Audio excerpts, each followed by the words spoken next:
इससे पहले हमने डायमेंशन में एक एप्लीकेशन पढ़ा था कि एक फिजिकल क्वांटिटी को कैसे हम दूसरे में कन्वर्ट करेंगे।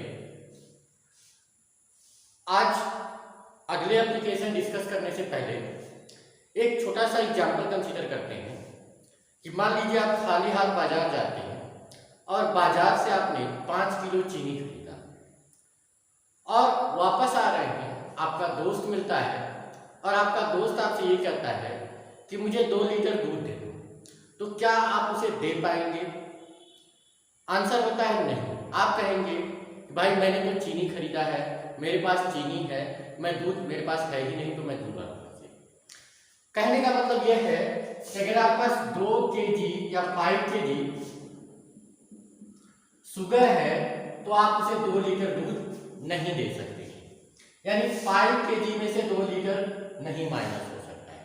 लेकिन हाँ, अगर आपका दोस्त आपके पास 5 kg शुगर है और आपसे 2 kg शुगर मांगता तो आप उसे दे देते और आपके पास कितना बचता? 3 kg शुगर बचता।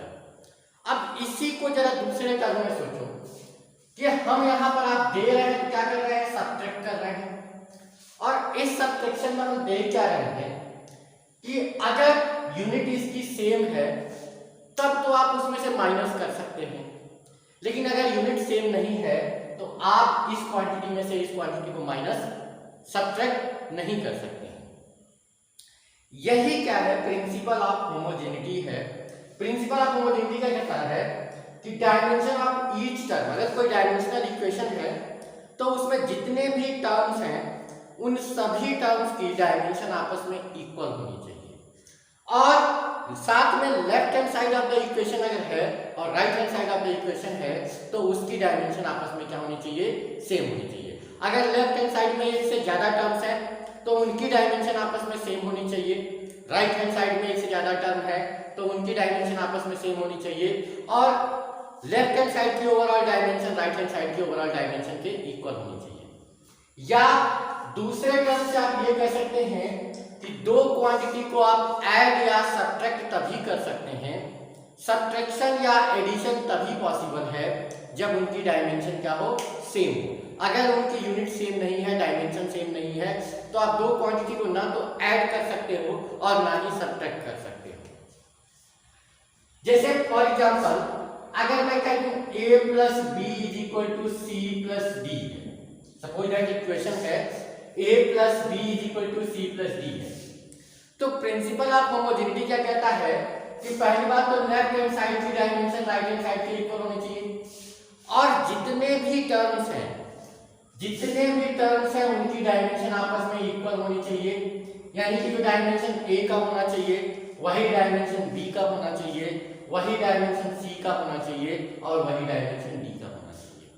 अगर एक इक्वेशन में एक से ज्यादा टर्म आ रहे हैं तो सभी टर्म की जो सेपरेट डायमेंशन है वो आपस में सेम होनी चाहिए, और एडिशन या सब्ट्रैक्शन तभी पॉसिबल है जब 2 क्वांटिटी के बीच में एडिशन या सब्ट्रैक्शन तभी पॉसिबल है जब उनकी डायमेंशन क्या हो? सेम हो। 2 क्वांटिटी के बीच में प्लस या माइनस का साइन है तो ये मस्ट है कि उनकी डायमेंशन क्या होनी चाहिए? सेम होनी चाहिए।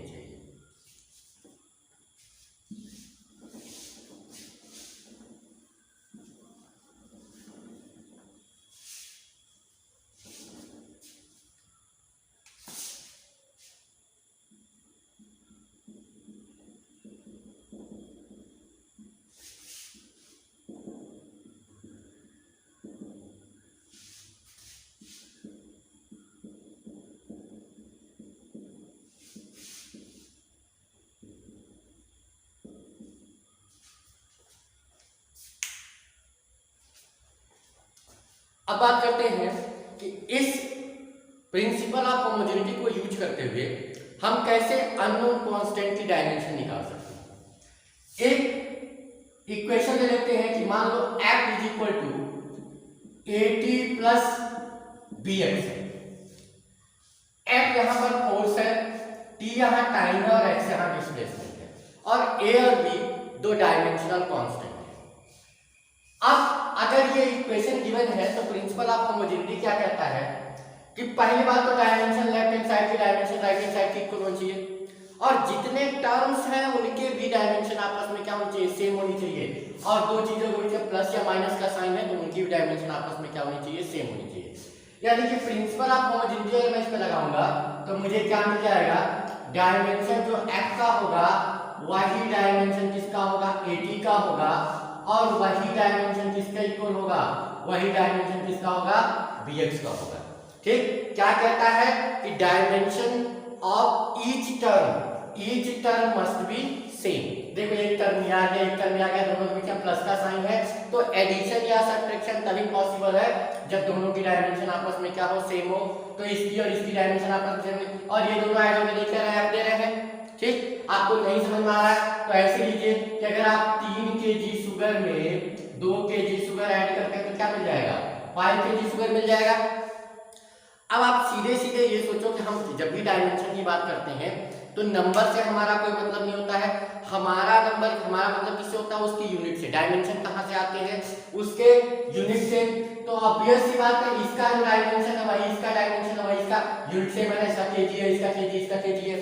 तो अगर दो क्वांटिटी को आप ऐड कर रहे हो तो एडिशन के लिए मस्ट है कि दोनों की डायमेंशन क्या होनी चाहिए, सेम होनी चाहिए। और अगर ये है इसको दे रहे हैं तो इसकी डायमेंशन क्या है, इसकी भी यूनिट क्या है, केजी है, और डायमेंशन कहाँ से आते हैं, यूनिट से आते हैं। तो हम इसी एग्जांपल से इस चीज को क्लियर कर सकते हैं।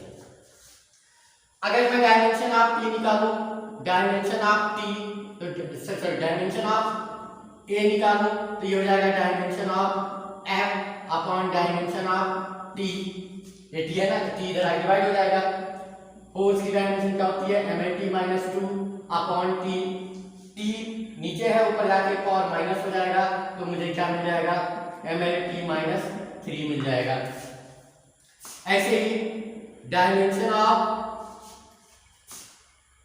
बी क्या हो जाएगा, dimension of F upon dimension of x, क्योंकि इसकी डायमेंशन इक्वल है। तो देखो इधर x b का निकालेंगे तो x को क्या करेंगे, डिवाइड कर देंगे। ये क्या हो जाएगा, mlt-2 अपॉन क्या हो जाएगा, l से l कट जाएगा, ये क्या हो जाएगा, mt-2। तो इस तरह से हम देख सकते हैं कि कैसे अननोन कांस्टेंट की हम डायमेंशन को निकाल सकते हैं। मान लो पावर इज इक्वल टू है p ax upon b minus t square, इस तरह का इक्वेशन है। तो मुझे क्या मिल जाएगा, और मुझे a और b की डायमेंशन निकालनी है।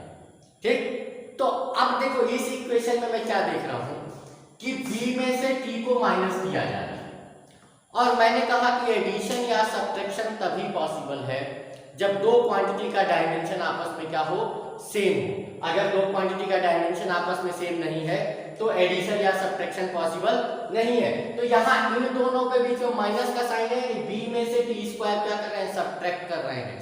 b में से टी स्क्वायर को सब्ट्रैक्ट कब कर सकते हैं, जब b और टी स्क्वायर की डायमेंशन आपस में क्या हो, सेम हो। तो मस्ट है कि जो डायमेंशन ऑफ b होगा वो किसके इक्वल होगा, dimension of T square. T यहाँ टाइम है तो टाइम की डायमेंशन t होती है, स्क्वायर है तो यहाँ पर क्या हो जाएगा, टी स्क्वायर हो जाएगा। एक हमें मिल गया। और साथ में मैंने कहा था कि जब दो सेपरेट, जैसे अगर मान लो कि b minus t square is equal to suppose that c है, तो जो b की डायमेंशन होगी t की होगी वही क्या होगी, c की होगी। यानी जो b माइनस टी स्क्वायर की डायमेंशन होगी वही क्या होगी, c की डायमेंशन होगी। ठीक है, यानी c का अगर इस पूरी क्वांटिटी की डायमेंशन कहोगे b और t की डायमेंशन सेम है तो b माइनस टी स्क्वायर की डायमेंशन भी क्या होगी, वही होगी जो b की होगी या t स्क्वायर की होगी। अब मुझे a का डायमेंशन निकालना है तो डायमेंशन ऑफ a क्या हो जाएगा, ये इधर आके मल्टीप्लाई हो जाएगा, x आगे इधर क्या हो जाएगा, डिवाइड हो जाएगा। तो डायमेंशन ऑफ p और ये मल्टीप्लाई हो जाएगा into dimension of b minus t square upon dimension of x। एक पावर का डायमेंशन होता है ml स्क्वायर t माइनस 3, पिछली क्लास में डिस्कस किया हुआ है। तो ml स्क्वायर t माइनस 3 हो जाएगा। t स्क्वायर की dimension b minus t square की वही होगी जो b की होगी, जो t स्क्वायर की होगी, यानी कि ये हो जाएगा t स्क्वायर अपॉन xl हो गया। तो देखो यहाँ से ये मल्टीप्लाई हो जाएगा, a क्या यहाँ से कट जाएगा, ये हो जाएगा mlt माइनस 1। तो इस तरह से देख रहे हैं एग्जांपल से कि हम किस तरह से डायमेंशन जो है अननोन कांस्टेंट की कैलकुलेट करेंगे। आपने गैस इक्वेशन के बारे में पढ़ा होगा, तो एक तो होता है आइडियल गैस इक्वेशन जिसे हम PV = nRT बोलते हैं, एक और उसमें होता है जो रियल गैसेस के लिए होता है, और रियल गैसेस के लिए जो इक्वेशन होता है उसे बोलते हैं van der Waals equation. Van der Waals equation कुछ इस तरह से होता है, P + A/B² × B - B = RT। यहां पर P प्रेशर है, P यहां पर क्या है, प्रेशर है, प्रेशर ऑफ द गैस, और B क्या है, यहाँ पे वॉल्यूम है। P यहाँ पे प्रेशर है और B यहाँ पर क्या है, वॉल्यूम है। तो अब इस इक्वेशन में हम देख क्या रहे हैं, इस इक्वेशन में मुझे जो दो वैन डेर वाल कांस्टेंट है A और B, इसकी मुझे डायमेंशन निकालनी है। क्वेश्चन क्या है कि डायमेंशन मुझे A और B की निकालनी है। अगर आप सीरियसली क्वेश्चन कर रहे हैं तो थोड़ी देर के लिए वीडियो पॉज करके आप इसको सॉल्व कर सकते हैं। अब देखो यहां पर मैं क्या देख रहा हूं कि P और A/V² के बीच में क्या है, प्लस का साइन है। और फिर याद करो प्रिंसिपल ऑफ होमोजेनिटी, दो क्वांटिटी को हम ऐड या सब्ट्रैक्ट तभी कर सकते हैं जब उनकी डायमेंशन क्या हो, आपस में सेम हो। दो क्वांटिटी का एडिशन या सब्ट्रैक्शन तभी पॉसिबल है जब उनकी डायमेंशन आपस में क्या हो, सेम हो। तो यहाँ पर P में A/V² क्या हो रहा है, ऐड हो रहा है। ये एडिशन तभी संभव है जब दोनोकी डायमेंशन आपस में क्या हो, सेम हो। यानी कि डायमेंशन ऑफ P किसके इक्वल हो जाएगा, डायमेंशन ऑफ A/V² के इक्वल हो जाएगा। या A की डायमेंशन निकालेंगे तो मल्टीप्लाई हो जाएगा, तो डायमेंशन ऑफ A क्या हो जाएगा, dimension of P into dimension of V² हो जाएगा। P क्या है, यहाँ पे प्रेशर है, प्रेशर क्या होता है, फोर्स पर यूनिट एरिया। तो प्रेशर का डायमेंशन होता है ml - 1 T - 2, और V², V वॉल्यूम है, वॉल्यूम का डायमेंशन होता है L3। तो यहाँ पे L3 और इसका स्क्वायर है, तो ये L⁻⁶ हो जाएगा, और एक और यहाँ से माइनस हो जाएगा। यहाँ पर क्या मिल जाएगा आपको, ml⁵ T - 2, इस तरह से मिल जाएगा। क्या कंसेप्ट यूज किया कि इस इक्वेशन में P को A/V² से ऐड कर रहे हैं। दो क्वांटिटी को आप ऐड कब कर सकते हैं, जब दोनों की डायमेंशन क्या हो, सेम हो। तो इसका मतलब इसकी और इसकी डायमेंशन क्या होनी चाहिए, सेम होनी चाहिए। तो यहाँ पर दोनों डायमेंशन सेम, और A को निकालने के लिए V² से मल्टीप्लाई करें। ऐसे देखो इसमें से इसमें ये क्या कर रहा है, B में से B क्या हो रहा है, माइनस हो रहा है, सब्ट्रैक्ट हो रहा है। फिर प्रिंसिपल ऑफ होमोजेनिटी कि दो क्वांटिटी को हम सब्ट्रैक्ट तभी कर सकते हैं जब उनकी डायमेंशन क्या हो, सेम हो। तो मुझे क्या मिल जाएगा, इनके जब माइनस का साइन है तो मस्ट है कि इन दोनों की डायमेंशन क्या होगी, सेम होगी। यानी डायमेंशन ऑफ B किसके इक्वल हो जाएगा, डायमेंशन ऑफ B के इक्वल हो जाएगा, और ये किसके इक्वल होगा, L3 के इक्वल होगा। तो इस तरह से हम इस इक्वेशन में जो वॉन डेर वाल कांस्टेंट है उनकी डायमेंशन को क्या कर सकते हैं, कैलकुलेट कर। अब बात करते हैं कि किसी भी इक्वेशन की करेक्टनेस हम कैसे चेक कर सकते हैं कि कोई इक्वेशन गिवन करेक्ट है कि इनकरेक्ट है यूजिंग प्रिंसिपल ऑफ होमोजेनिटी। तो वही चीजें मैंने कहा था कि प्रिंसिपल ऑफ होमोजेनिटी क्या कहता है कि कोई भी इक्वेशन में जो ईच टर्म है उसकी डायमेंशन आपस में इक्वल होनी चाहिए, और साथ में लेफ्ट हैंड साइड का डायमेंशन राइट हैंड साइड के आपस क्या होना चाहिए, सेम होना चाहिए। तो यहां पर टू चेक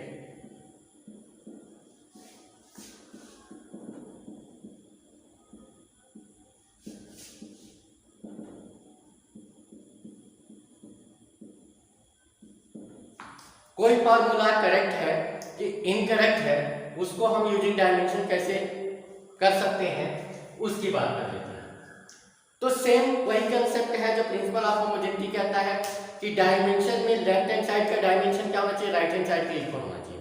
तो अगर लेफ्ट हैंड साइड का डायमेंशन राइट हैंड साइड के इक्वल नहीं है तो फॉर्मूला इनकरेक्ट है, अगर इक्वल है तो फॉर्मूला क्या है, करेक्ट है। और दूसरा, अगर एक से ज्यादा टर्म है तो सभी टर्म का डायमेंशन आपस में क्या होना चाहिए, सेम होना चाहिए। ठीक है, जैसे एक एग्जांपल लेते हैं, एट मान लो किसके इक्वल है, एक फॉर्मूला गिवन है mv²/r। अब मुझे इस फॉर्मूले की करेक्टनेस चेक करनी है, तो करेक्टनेस चेक करने के लिए मैं क्या करना है, लेफ्ट हैंड साइड की डायमेंशन देखनी है, राइट हैंड साइड की डायमेंशन देखनी है। देखते हैं कि दोनों का डायमेंशन सेम आता है कि नहीं आता है। तो dimension of left hand side क्या हो जाएगा, 4 इसका डायमेंशन क्या होगा, mlt माइनस 2 हो जाएगा। Dimension of right hand side, तो राइट हैंड साइड में क्या है, m है मास, मास का डायमेंशन m होगा। v क्या है, वेलोसिटी है, वेलोसिटी की डायमेंशन क्या होती है, lt माइनस 1, और इसका क्या होगा, स्क्वायर होगा अपॉन रेडियस। रेडियस क्या होता है, distance between centre and circumference. तो डिस्टेंस होता है उसकी क्या किसमें मेजर करेंगे, मीटर में, और जिस चीज को मीटर में मेजर करेंगे उसकी डायमेंशन क्या बनेगी, l बनेगी। तो यहाँ पर अगर आप देखेंगे तो डायमेंशन क्या बन जाएगा, m, ये l स्क्वायर, यहाँ पर क्या बन जाएगा m, ये l स्क्वायर और t माइनस 2 स्क्वायर है ना, इसमें भी स्क्वायर होगा, इसमें भी स्क्वायर होगा, तो ये पावर पावर आपस में मल्टीप्लाई होकर माइनस 2 हो जाएंगे, और डिवाइड बाय l, एक l कट जाएगा, क्या मिल जाएगा, mlt माइनस 2 मिल जाएगा। हम क्या देख रहे हैं कि लेफ्ट हैंड साइड की डायमेंशन क्या है, राइट हैंड साइड के इक्वल है, और राइट हैंड साइड की डायमेंशन इक्वल है, तो हमारा ये फॉर्मूला क्या है, करेक्ट है।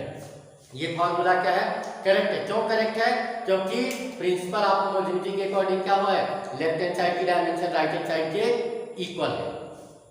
एक और एक्सप्रेशन लेते हैं, और इस एक्सप्रेशन में क्या देखते हैं कि मुझे चेक करना है कि ये फॉर्मूला करेक्ट है कि इनकरेक्ट है।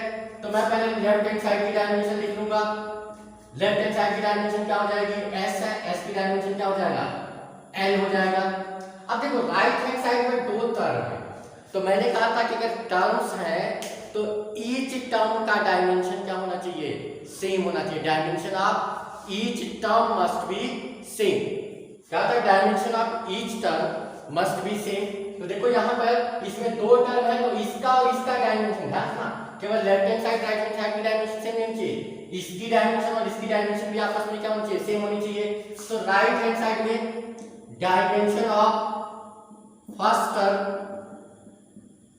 ऑन राइट हैंड साइड क्या मिल जाएगा मुझे, u क्या होता है, इनिशियल वेलोसिटी है, तो वेलोसिटी डायमेंशन क्या हो जाएगा, lt माइनस 1 इंटू टी, क्या मिल जाएगा, l मिल जाएगा। Dimension of second term on right hand side, तो देखो हाफ, हाफ क्या है, नंबर है, प्योर नंबर की कोई डायमेंशन नहीं होती, याद रखना, प्योर नंबर की कोई डायमेंशन नहीं होती, डायमेंशन लेस होता है। हमारा काम क्या है, डायमेंशन कहाँ से आते हैं, डायमेंशन उसके यूनिट से आते हैं, डायमेंशन क्वांटिटी के यूनिट से आते हैं। अगर किसी क्वांटिटी की यूनिट नहीं है तो उसकी डायमेंशन भी नहीं होगी। प्योर नंबर होता है, कोई यूनिट नहीं होती, डायमेंशन नहीं होगा। ट्रिग्नोमेट्रिकल फंक्शन याद रखना, trigonometrical function sine theta, cos theta, tan theta, ये सारे के सारे क्या है, डायमेंशन लेस होते हैं, ठीक है। क्यों, क्योंकि दो लेंथ का रेशियो होता है, perpendicular upon base tan theta, दो लेंथ का रेशियो एल कट जाएगा, तो ये सारे डायमेंशन लेस होते हैं। तो प्योर नंबर का कोई डायमेंशन का ए एक्सेलरेशन होता है, एक्सेलरेशन की डायमेंशन क्या हो जाएगी, lt माइनस 2, और टी स्क्वायर का टी स्क्वायर हो जाएगा, ये दोनों मल्टीप्लाई हो क्या जाएंगे, एन आ जाएंगे।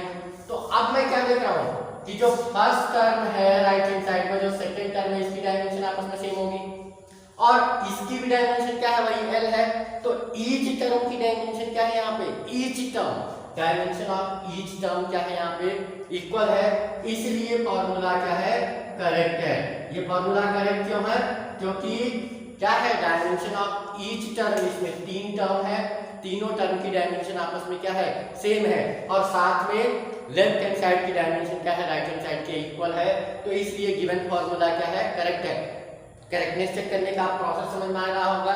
क्या होता है, एक तो लेफ्ट हैंड साइड की डायमेंशन राइट हैंड साइड के इक्वल होनी चाहिए, दूसरी बात क्या होनी चाहिए, अगर एक से ज्यादा टर्म है तो हर टर्म की डायमेंशन आपस में क्या होनी चाहिए, सेम होनी चाहिए। यहाँ पर h हाइट है, कैपिलरी में जब कैपिलरी में लिक्विड रखते हैं तो लिक्विड क्या करता है, राइज करता है, तो जितने हाइट तक राइज करता है उसको h है। s यहाँ पे सरफेस टेंशन है, s क्या है, सरफेस टेंशन है, r उस ट्यूब की रेडियस है, रो क्या है, डेंसिटी है, g क्या है, एक्सेलरेशन ड्यू टू ग्रेविटी है। तो ये थोड़े से टर्म याद रखना है, h क्या है, हाइट है, तो लेफ्ट हैंड साइड में मुझे क्या मिल जाएगा, हाइट है, हाइट की डायमेंशन क्या था, अगर आप किसी क्यूबॉइड की बात करते हैं क्या करते हैं, लेंथ 2 मीटर है, ब्रेथ 4 मीटर है, हाइट 6 मीटर है, तो हाइट को किसमें मेजर कर रहा है, मीटर में मेजर कर रहा है, और जिस भी क्वांटिटी को मीटर में मेजर करेंगे उन सब की डायमेंशन क्या हो जाएगी, l हो जाएगी। तो लेफ्ट हैंड साइड की डायमेंशन क्या हो जाएगा, l हो जाएगा। अब बात करते हैं डायमेंशन राइट हैंड साइड की डायमेंशन क्या है 2, प्योर नंबर है। प्योर नंबर की कोई डायमेंशन नहीं होती थी, डायमेंशन लेस हो जाएगा, लिखने की जरूरत नहीं है। एस सरफेस टेंशन है, सरफेस टेंशन का डायमेंशन डिस्कस किया हुआ है, क्या होता है mt-2 cos theta is a trigonometrical function. Trigonometrical function की कोई डायमेंशन नहीं होती, कोई भी sin theta cos theta tan theta sec theta cos theta सभी की कोई डायमेंशन नहीं होती है, ये डायमेंशन लेस होगा। r स्क्वायर रेडियस है, रेडियस भी लेंथ होता है तो l स्क्वायर हो जाएगा। डेंसिटी हो गया, डेंसिटी का डायमेंशन क्या था मास अपॉन वॉल्यूम, डेंसिटी क्या होता है मास अपॉन वॉल्यूम, तो ये हो जाएगा ml-3। और g क्या होगा lt-2 होता है। g क्या है एक्सेलरेशन है, एक्सेलरेशन की डायमेंशन क्या होती है lt-2। तो यहाँ पर m से n कट जाएगा, t-2 से t-2 कट जाएगा, और यहाँ पर l स्क्वायर और यहाँ पर n, तो l स्क्वायर और l आपस में मल्टीप्लाई क्या हो जाएंगे l3 और l-3 है। तो हम क्या देख रहे हैं कि जो सारे कट जाएंगे टर्म्स में, ये जो राइट हैंड साइड है ये डायमेंशन लेस मिल जाएगा।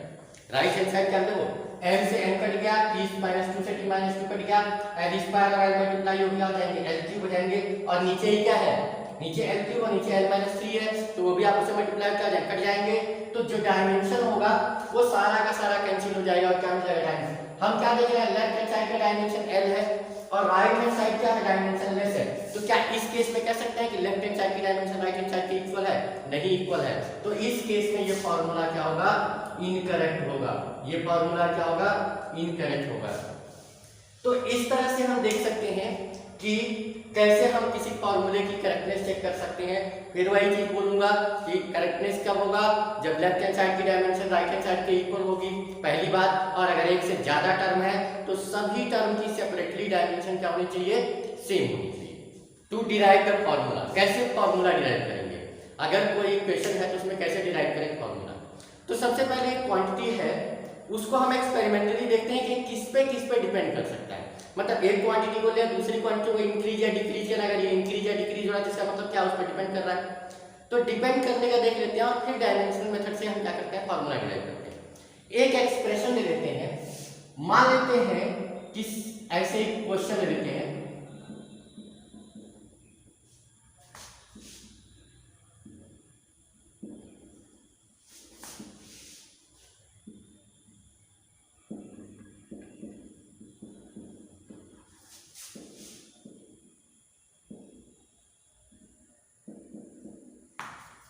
एक क्वेश्चन ले लिया कि centripetal force depends on mass velocity and radius, ठीक है।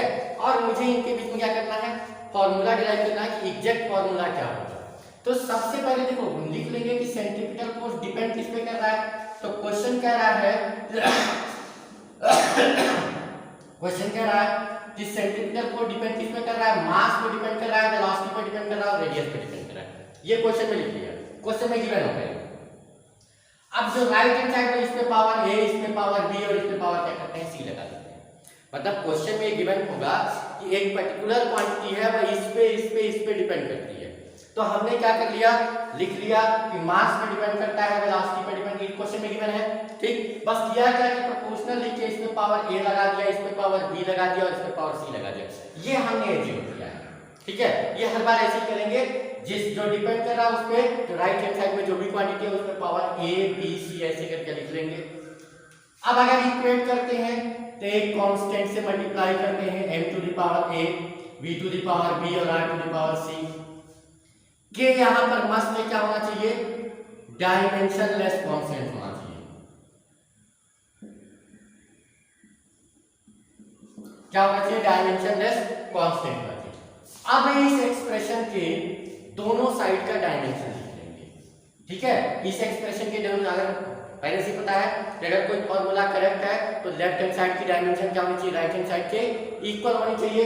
तो उसके लिए क्या इसका डायमेंशन क्या होना चाहिए राइट हैंड साइड के इक्वल होना चाहिए। तो लेफ्ट हैंड साइड में है क्या फोर्स है, फोर्स की डायमेंशन क्या होती है mlt-2, आप सभी को पता है। k क्या है पहले लिख लिया, k यहाँ मस्त है, क्या है डायमेंशन लेस कांस्टेंट है तो इसका कोई डायमेंशन नहीं होगा।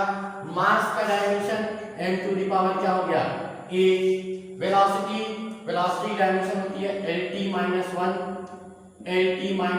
पावर b, और r क्या है रेडियस है, रेडियस की डायमेंशन, रेडियस में एक लेंथ होता है, इसकी डायमेंशन क्या हो जाएगी c, ऐसे लिख देंगे। अब जरा इसको सॉल्व कर लेते हैं। तो देखो m तो एक ही जगह पे है, तो m तो पावर a हो गया, l यहाँ पर है और यहाँ पर है, तो जब मल्टीप्लिकेशन होते हैं, मल्टीप्लिकेशन में पावर क्या होते हैं, ऐड हो जाते हैं, तो l का पावर क्या हो जाएगा, यहाँ पर l का पावर क्या है b और यहाँ पे l का पावर क्या है c, जब मल्टीप्लाई करेंगे तो दोनों आपस में क्या हो जाएंगे, ऐड हो जाएंगे, और t का पावर क्या है -b, m n t -2। अगर कुछ नहीं है तो इसमें पावर 1 है, इसमें पावर 1 है, ये तो पता ही होगा। तो अब क्या करते हैं, जो m का जो पावर है वह m के पावर के इक्वेट कर देते हैं, l का जो पावर है वह l के पावर के इक्वेट कर देते हैं, और t का जो पावर है उसे t के पावर के इक्वेट कर दिया। तो m का पावर यहाँ पर क्या है a और यहाँ पर क्या है 1, तो a इक्वल टू क्या मिल गया मुझे 1 मिल गया। फिर b प्लस c मेरा क्या है, b प्लस c, l का पावर b प्लस c और यहाँ पर क्या है 1, तो ये भी 1 मिल गया, और t का पावर क्या है -b और यहाँ पर क्या है -2, तो -b इक्वल टू क्या हो गया -2, तो ये अगर माइनस माइनस कर दिया तो b इक्वल टू क्या हो गया 2 हो गया। अगर b की वैल्यू यहाँ पुट कर देते हैं तो 2 प्लस c इक्वल टू 1, तो c इक्वल टू क्या आ गया -1 आ गया।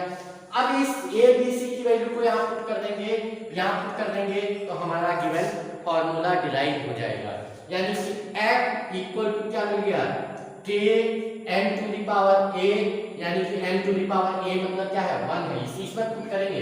ध्यान रखना जहां पर हमने डायमेंशनल कांस्टेंट को रखा उसी फार्मूले में पुट करेंगे, तो a का पावर यहाँ पे 1 है, b का power b to the power b है, b की वैल्यू क्या है 2, तो b की पावर 2, और r की पावर क्या है c की वैल्यू क्या है -1 को नीचे लिख सकते हो तो क्या लिख सकते हैं k mv² r।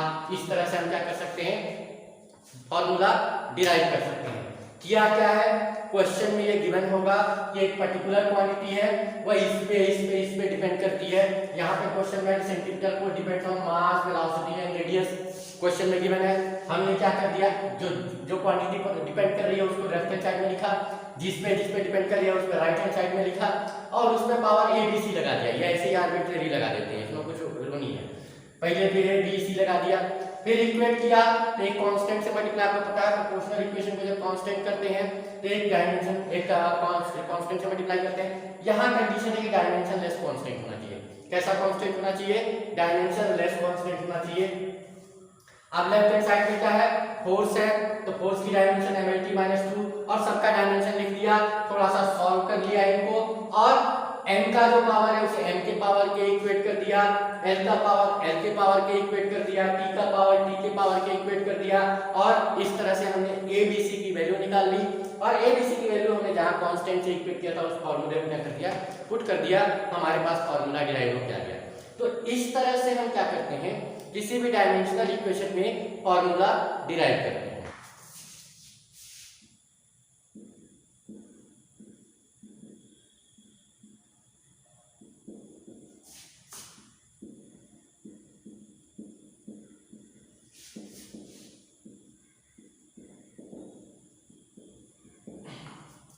क्वेश्चन में है कि time period of a simple pendulum depends on mass of length of thread and acceleration due to gravity. अब मुझे इस फार्मूले को यूज करके इनके बीच में एग्जैक्ट फार्मूला डिराइव करना है। तो सबसे पहले देखो टाइम पीरियड किस पे डिपेंड कर रहा है, तो लिख लिया time period depends on proportional, और राइट हैंड साइड में कौन किस पे डिपेंड कर रहा है, मास पे डिपेंड कर रहा है, लेंथ पे डिपेंड कर रहा है, और एक्सेलरेशन ड्यू टू ग्रेविटी पे डिपेंड कर रहा है। तो मास पे, लेंथ पे और एक्सेलरेशन ड्यू टू ग्रेविटी पे। अब क्या करेंगे, इस पे पावर a, इस पे पावर b, इस पे पावर c, ये अर्थ लगा लेंगे, पावर a b c कर लेंगे और इक्वेट करेंगे तो कांस्टेंट से मल्टीप्लाई करेंगे तो k m to the power a, n to the power b और g टू द पावर क्या हो जाएगा c हो जाएगा। यहाँ पर मस्त है कि जो k होना चाहिए वो डायमेंशनलेस कांस्टेंट होना चाहिए। कैसा होना चाहिए, डायमेंशनलेस कांस्टेंट होना चाहिए। ठीक, अब अगर दोनों साइड की आप क्या करेंगे, दोनों साइड की डायमेंशन लिखेंगे। तो यहाँ पर क्या है, t है, t क्या है, टाइम है, टाइम पीरियड भी टाइम होता है, तो t हो जाएगा। और साथ में ध्यान रखना अगर m और l नहीं है तो m की पावर 0 लिख लेंगे, l की पावर क्योंकि 0 होगा तो उसकी वैल्यू 1 होती है, तो ये 1 × 1 × t हो जाएगा, t ही आएगा, किसी पे पावर 0 है। अगर m और l नहीं आ रहा है तो क्योंकि t की डायमेंशन तो t होगी, टाइम है, तो t होगा तो m और l 0 लिख दिया। राइट हैंड साइड में k डायमेंशन है, इसकी डायमेंशन लिखने की जरूरत नहीं है। m क्या है, मास है, तो इस पे पावर ए, एल क्या है, लेंथ है, इस पे पावर बी, और जी क्या है, एक्सेलरेशन, एक्सेलरेशन क्या होती है, एल टी माइनस 2 पावर क्या हो जाएगा, सी हो जाएगा। अब इसको थोड़ा सा सॉल्व कर लेते हैं। यहाँ पर मुझे क्या मिल जाएगा, m0 l0 t1, ये जो इधर फॉर्मूला लिखा हुआ है, यहाँ पे मास एक ही जगह है, तो m टू द पावर क्या हो जाएगा, m to the power a, l यहाँ पर है और यहाँ पर है, l पे पावर b, l पे पावर c, तो मल्टीप्लाई है, तो l पे पावर क्या हो जाएगा, b प्लस c हो जाएगा, और t पे पावर क्या है, t पे पावर है -2c। अब क्या करेंगे, n का जो पावर है उसको m के पावर की इक्वेट करेंगे, l के पावर को l के पावर की इक्वेट करेंगे, t के पावर को t के पावर की इक्वेट करेंगे, तो मुझे क्या मिल जाएगा, a इक्वल टू क्या मिल गया, 0 मिल गया। ठीक, क्योंकि l का पावर ये है, l का पावर यहाँ क्या 0 है, यहाँ पर b plus c equal to 0, l का पावर यहाँ पर क्या 0 है, और t का पावर क्या है -2c इक्वल टू क्या है, -2c इक्वल टू 1 है, तो c क्या हो जाएगा, -1/2 हो जाएगा। ठीक, ये 2 इधर डिवाइड हो जाएगा, और इसमें अगर मैं c की वैल्यू रखूं तो b इक्वल टू क्या हो जाएगा, -c, यानी -1/2, तो क्या हो जाएगा, 1/2 हो जाएगा। अब निकल गया। अब इन सब की वैल्यू को मैं यहाँ पुट करूंगा, तो मुझे क्या मिल जाएगा, t equal to k n to the power a, तो n to the power 0, l to the power b, तो b की वैल्यू क्या है, 1/2, और g to the power c, यानी कि g की वैल्यू, c की वैल्यू क्या है, -1/2। इस तरह से लिख सकते हैं, इतना काफी है। लेकिन चाहे तो आप माइनस को, n की पावर 0 है, तो 0 किसी चीज की पावर 0 होती है तो उसकी वैल्यू हमेशा 1 होती है। इसलिए n को तो 1 हो गया, इसको लिखने की जरूरत नहीं है, l की पावर 1/2 और upon g to the power 1/2 लिख सकते हैं, और पावर 1/2 को रूट भी लिखते हैं, तो यहाँ पर क्या मिल जाएगा मुझे, k√l/g मिल जाएगा। तो इस तरह से मैंने क्या किया, एक और फॉर्मूला डिराइव कर दिया। तो ये हमने जो पिछले 2-3 क्लासेस हैं इसमें हमने डायमेंशन के बारे में पढ़ा, डायमेंशन के एप्लीकेशन के बारे में पढ़ा, ठीक है, और बहुत ब्रॉड यूज है डायमेंशन का, लेकिन कुछ अपने लिमिटेशन भी है। देखो लिमिटेशन क्या है कि अगर देखो पहला लिमिटेशन तो यहीं से मिल जाएगा, हमने k को क्या माना, डायमेंशनलेस कांस्टेंट माना, तो अगर फॉर्मूले में कोई ऐसा कांस्टेंट आ रहा है जो डायमेंशनलेस नहीं है तो हम डायमेंशनल मेथड से फॉर्मूला डिराइव नहीं कर सकते हैं। डायमेंशनल मेथड से फॉर्मूला डिराइव नहीं कर सकते हैं। कब नहीं कर सकते हैं, अगर यहाँ पे डायमेंशनलेस कांस्टेंट नहीं आ रहा है। दूसरा क्या है, हम देखो हम 3 ही क्वांटिटी ले रहे हैं, अगर क्वांटिटी 4 या 5 पे डिपेंड करती है तब हम फॉर्मूला डिराइव नहीं कर सकते हैं। अगर क्वांटिटी 4 या 5 पे डिपेंड करती है तब फॉर्मूला डिराइव नहीं कर सकते हैं। और साथ में अगर ट्रिग्नोमेट्रिकल फंक्शन आ रहे हैं, कोई भी चीज जो डायमेंशनलेस है उसका तो कुछ बनेगा नहीं, तो अगर ट्रिग्नोमेट्रिकल फंक्शन आ रहा है इक्वेशन में sin थीटा cos थीटा, तो उस केस में भी हम फॉर्मूला डिराइव नहीं कर सकते हैं। तो ये कम से कम 3 मोटा मोटी इसकी लिमिटेशन याद रखना। एक तो कांस्टेंट अगर डायमेंशनलेस नहीं है तो हम कोई फॉर्मूला डिराइव नहीं कर सकते हैं। 3 से ज्यादा टर्म है तो डायमेंशनल मेथड से फॉर्मूला डिराइव करना मुश्किल हो जाता है। और साथ में अगर ट्रिग्नोमेट्रिकल फंक्शन आ रहे हैं जैसे sin थीटा cos थीटा, तो हम फॉर्मूला डिराइव नहीं कर सकते हैं। तो ये हमारा पूरा का पूरा जो डायमेंशन वाला चैप्टर है ये रहा।